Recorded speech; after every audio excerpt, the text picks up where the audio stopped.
It was good, y'all. We're about to be reacting to Army Snipers, Scariest Encounter with a Ghost, man. So I'm interested to see like what you gotta say, bro. We gonna dive straight into it, man. Like, comment, subscribe. If you new, we gonna dive straight into it. Stayed in this haunted house that was built on a graveyard and cemetery and legitimately haunted. But the scariest, most traumatizing, if you want to call it that, experience that I've had, I was laying in bed, jumped out of my bed, ran through him into the bathroom, curled up on the toilet, and started screaming. Oh, it's like it sounds. Stayed in this haunted house that was built on a graveyard and cemetery and legitimately haunted. Legitimately haunted. All right, we got to dive into this. Legit, bro. Like, hold on. How old are you? I was at the time, 4 or 5 years old. Okay. Yeah, 4 or 5 years old. That was my first experience I'll never forget this experience. So I'm laying in bed on this, you can look up this old place. It's Walker Drive, near Fort Meade. There's no more houses there. It's just all built up and torn down. But lived in this all brick house that was connected to another home that if you poked the hole through the wall, you could see the neighbors in the adjacent room. Few 100-square-foot home, very, very, very small. And my dad would always say if you stood in the front door, you could spit and you'd hit the backyard. It was a very small home.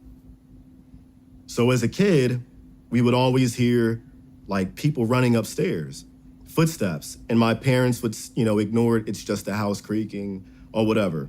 And these footsteps would start to come down the stairs. You'd hear heavy footsteps just going around upstairs, and they start to go downstairs, and they would stop. A few other times you would hear conversations, but like whispers, or like staticky whispers on a radio station you couldn't tune into all the way. And as a kid, you don't think too much of it. You just hear stuff. But the scariest, most traumatizing, if you want to call it that, experience that I've had, I was laying in bed, and to this day, I'm paranoid of sleeping on my back because of it. Laying in bed on my back, and something woke me up. And I see a soldier who, at the time, I had no idea what his uniform looked like. It was different than my dad's. I didn't find out later that it was like a old Civil War style uniform. And I see a soldier walk past my doorway. I rub my eyes, put the blankets over my head, rub them some more, and look back down. And now it's not just one, there's soldiers, a line of them, walking, and they would turn to go down the stairs into the main living room space. Maybe 10 soldiers passed by. The last soldier, he got in my doorway, turned, looked, and started to walk into my room towards me. Jumped out of my bed, ran through him into the bathroom, curled up on the toilet, and started screaming. My dad runs out, and I'm screaming at him, please don't spank me, because that's what normally would happen. And he came in, grabbed me, held me, and I told him what I saw as best as I could, and he says, I know, son, I know. I saw it too. That was my first real ghost experience. Whoa, he did see it too? Yeah. Yo. Now, I know a lot of people, you know what I'm saying, will look at this and be like, nah, he's crazy. But for him, you just see the way he's describing it. You can't make something up like that. The way he just described it, like he described it as if it just happened. He started happening when he was like 5. He's older now. He described it as if that just happened yesterday. You know what I'm saying? Like the memory of that. Man, I ain't gonna lie, man. Like, now me personally, I'm not the type person to believe in like ghosts, right? But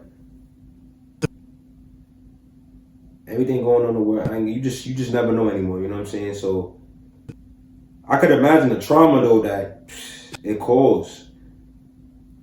That's crazy. We're gonna dive straight back into the interview though, and then continue off what he was saying. Passed by, his room was to the left of my room. And yeah, so I guess they were coming out the wall in the hallway, walking past his door and my door before they went downstairs. And he saw it, I saw it. terrified me.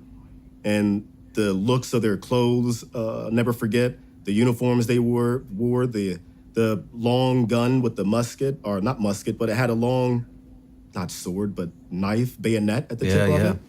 And they were marching with the little cap hats down the stairs. I had never seen that uniform a day in my life, and I won't forget it. And the last guy walking into my room, yeah.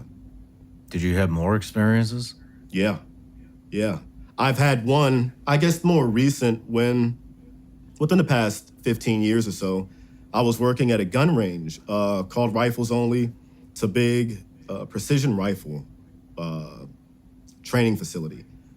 And me and one of the instructors, his name's Win, and we're driving down this dirt road to get to where the facility is. It's at nighttime. We had just gotten back from the bar.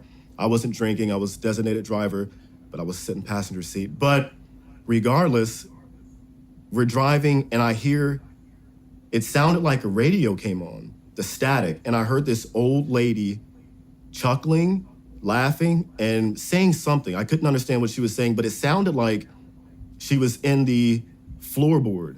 That's what it sounded like. And I look at him and he looks over at me, and it completely went off. It stopped.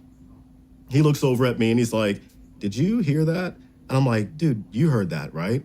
And he's like, "It's not my radio." He had an old pickup truck. The wires are all over the place, and it's an old beat up pickup truck. Radio does not work. And we just kind of ignored it after that. Never talked about it. He didn't want to believe it, but we both heard what we heard. It was an old lady in the floorboard talking to some, I don't know what she was saying. So old lady. When, if you're out there, you know what I'm talking about. Damn. But that's my experience. Well, let's go back to childhood. So you grew up in a haunted house in Maryland. Yep. And it was built on a cemetery. That was like pretty much, and as a kid, I remember, okay, so this is the weird portion. My mom, her side of the family, my grandmother, they've been introduced to like voodoo or magic. And I knew this trick as a kid of how to listen to hell, with a sewing needle and a cup, and, to listen to the screams of hell. I don't know if I never heard anything, but you hear, I think it's just the echo inside the cup. But we would leave a devil pie for the devil or whatever. We would make it out of mud and stuff like that. Me and my next door neighbor, Kia and Tasha, 2 girls, and we were doing stuff like that as kids, like weird stuff like that. My sister, another scary story for you. We hear a knock on the door, or she did, and she goes to the back door, and there's 2 women standing there in all white. There's no white people where we live at. There's 2 blonde hair ladies standing at the door. They took her out to the playground, and when she came back, she learned how to make where you take a gallon of milk, cut it out to make a bird feeder.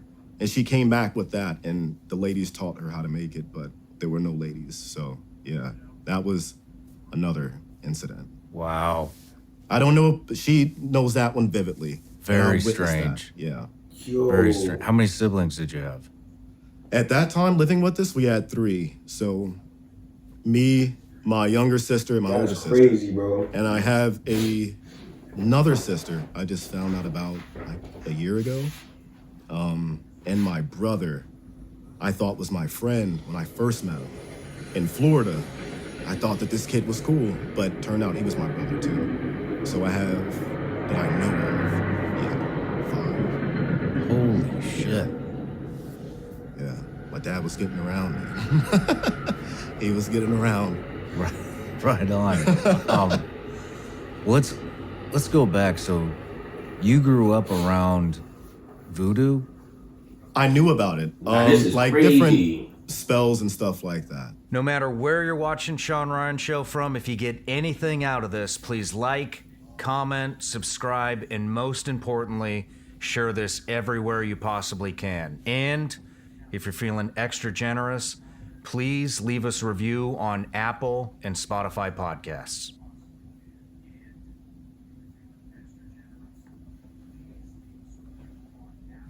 Nah, this is a crazy, like, yo. And I'm not saying that he's lying, I believe him because, yo, just the way he describing it, you could tell he's not lying, bro. You don't just remember stuff like that. That's not something you just come on like a platform and just lie about for clout. You could tell he was serious. Like, you know, if you seen something, you know what you saw. There's probably a lot of people that experience probably seeing something like, not a ghost, but you probably seeing some paranormal stuff happen. But you probably just brush it off because you probably just, you know, because how do you talk about that to somebody? Oh, I seen something. They gonna look at you crazy. But it's like, man, bro, this is crazy. Y'all leave a like on the video if y'all enjoyed watching this interview. You know what I'm saying? And comment down